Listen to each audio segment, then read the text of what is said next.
السلام عليكم. اليوم راني غادي ندير لكم واحد الطبخه بالزبيب والبصله، وهاد الاكله مليحه وخفيفه وفي السطيب وما تكلفش بزاف. يعني عندنا زوج فخاد تاع الدجاج غماوينه، زوج فخاد تبغيو تقصوهم هكا على 4، تبغيو تخليهم هكا. وعندنا زوج بصلات كبار قصيناهم على هكذا نقليوهم كي البطاطا. وهاد العود القرفه وزوج سنيفيت الثوم نخليوهم غير هكا ما نبسهمش باش ينحي لنا ريحه اللحم. وعندنا الملح، وعندنا الزيت 3 مغارف تاع الزيت، وعندنا مغرفه تاع الماكله تاع السمن، وعندنا الزبيب واحد 300 غرام تاع الزبيب، واللي يبغي يكثر على حسب فرد العائله ديالو. وعندنا مغرفه تاع العسل. غادي نفوروا هذا الزبيب، وكي نفوروا نديروا له واحد المغرفه تاع العسل نخلطوه فيها ونخليوه هكا نحطوه. وهاد البصله نقليوها، واللي يبغي يقلي البطاطا يقلي يزيد معاها، اللي يبغي يدير اي حاجه يزيدها معاها يزيدها. انا اللي غادي نقلي لكم هذا اللحم وما ندير له لا ما لا والو، نخليه في الكيك وطيب بالله عليه. غادي نقليه ونخليه تما يطيب. ندير له هذا العود تاع القرفه وهذا الثوم والملح وهذا ليدام، هذا ما نديروا له اي صح. غادي نوريه لكم. بسم الله. هيا الزيت،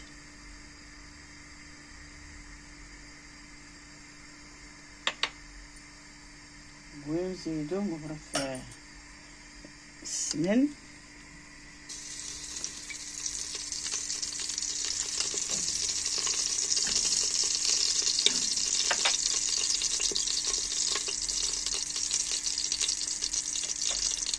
خليها تحمى ونديرو الدجاج.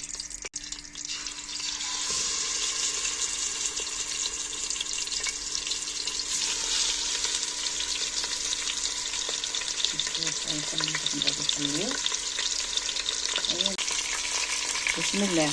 غادي نديرو هذو العويدين تاع هذه القرفه وهذاك الريشين تاع الثوم، وراني زدت 2 عويدين تاع القرنفل، ها هما 2.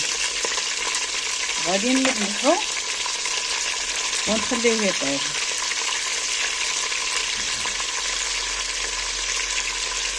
الملح على حسب الذوق. انا غادي نضعف النار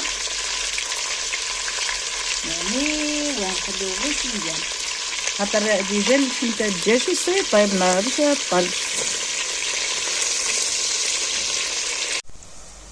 هذه هي البصله نقليوها كما البطاطا، نزيدو شويه نحمروها ونقلعوها بعد نخوريوها مع الطايبه. بسم الله. ها هو اللحم تاعنا طاب، وها هو بقى فيه غير داك المريقه اللي درناها تاع ليدام، يعني ما بقى لا ما لا والو. الماء اللي طلقاه ينشفه وبقى غير ليدام. هيا دوك غادي نحطوه ونوريه لكم في التقديم.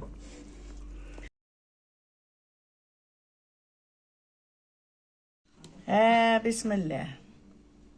هذه البصله اللي قليناها قبيله وريناها لكم، ها هي قليناها وحمرناها. والزبيب ها هو درنا له شويه تاع العسل ودرنا له شويه تاع القرفه زدناها له من الفوق هكا، درنا له شويه قرفه. وها هو نزيدو شويه اللوز فوقه. واللي عنده البيض يدير البيض مغلي، واللي عنده البطاطا يدير البطاطا، واللي عنده الكابويه يدير الكابويه مقليه. وهذه هي. بسم الله. هاد الطبق تاعنا وجد، ها هو وينه قدمناه لكم. درنا لكم الحريره معاه، ها هي حريره، ودرنا لكم خبز الدار مطروح، ها هو وينه. وتاكلوا بالصحه والراحه. وشكرا يا المتبعين لكم تبعونا، وان شاء الله ديروه وردوا علينا الخبر. وهذا خفيف ومليح، وتاكلوا بالصحه والراحه.